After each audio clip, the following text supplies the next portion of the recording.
there's no dead bodies to be seen, there's no big hard men, it's not the governor, this is completely different. So whenever they are uncovered to be criminals, everybody's in a state of honest shock. Really? Did they really do that? I'm René Carayol.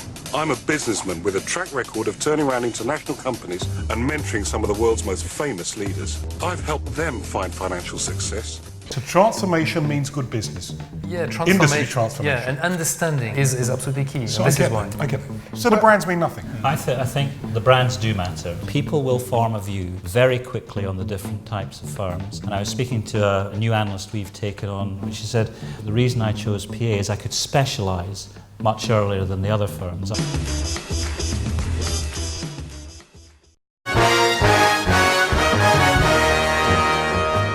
Tonight, on the Money Programme, the scandal that brought down the most admired businessman in Britain, Lord Brown of BP.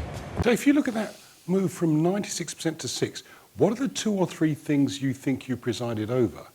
Well, I mean, we had this thing about, you know, one of our values was we're all colleagues, one team, and we work with people. So it didn't matter, you know. And I say to everybody, the most important people in our business are the checkout operators.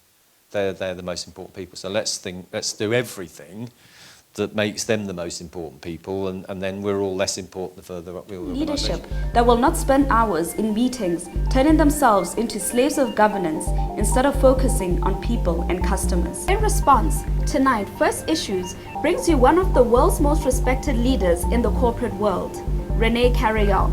He has some unique concepts aimed at transforming leadership in Botswana. I'm Shadi Mudisi, and this is First Issues. Mission change. What is the mission of Google at the moment? So the mission is organize the world's information and make it universally accessible and useful. I remember my first meeting with Eric Schmidt. So I had all the good GE training, and so I sit down with Eric, who's our CEO, and he says, what do you think we should do? And I said, well, 2 years out of the IPO, so we have a bunch of people who are economic volunteers, and they're just here because they want to be. We need to plan for succession. Set us up, so I've got a couple of really fabulous interviews coming up for you, but I wanted to get us into why this leadership thing? What are we trying to build here? What does it actually give us? And it's the high-performing organization. It's the winners.